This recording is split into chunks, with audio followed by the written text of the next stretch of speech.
अच्छा हे तमाकू ऐसन मोहिनिया अरे हमारे बल माता हो अरे हमारे बल माता लई गई भी हमारे तमाकू ऐसन मोहिनिया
तमाकू ऐसन मोहिनिया तब पूर्व दिशा से चली तमाकू रही नगर में छाए पूर्व दिशा से चली तमाकू अरे रही नगर में छाए अरे कहना पूर्व दिशा से चली तमाकू रही नगर में छाई अरे जकरिया चुतरिया पर भगवाना होए जकरिया चुतरिया भगवान हो यहू तमाकू खाए तमाकू ऐसन मोहिनिया हाय रे हमारे राजा गले गए हमारे तमाकू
बेटुआ मारा है तमाकू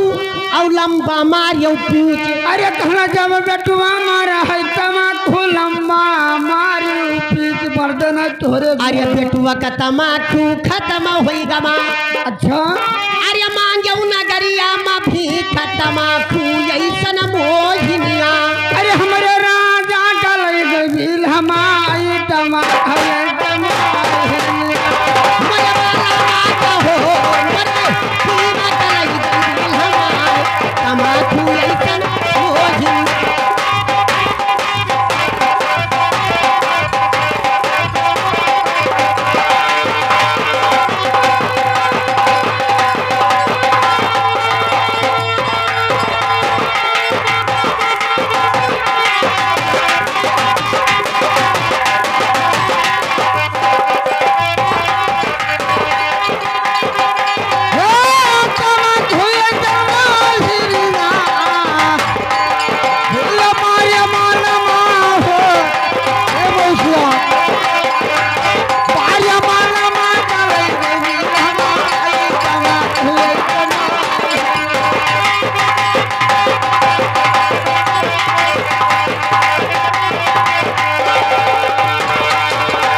प्रेमनगर के निवासी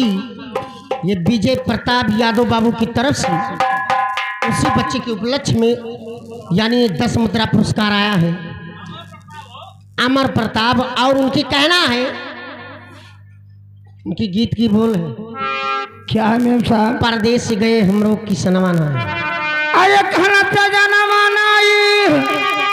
अरे घर पे जनमाना पर देता गाया हमारा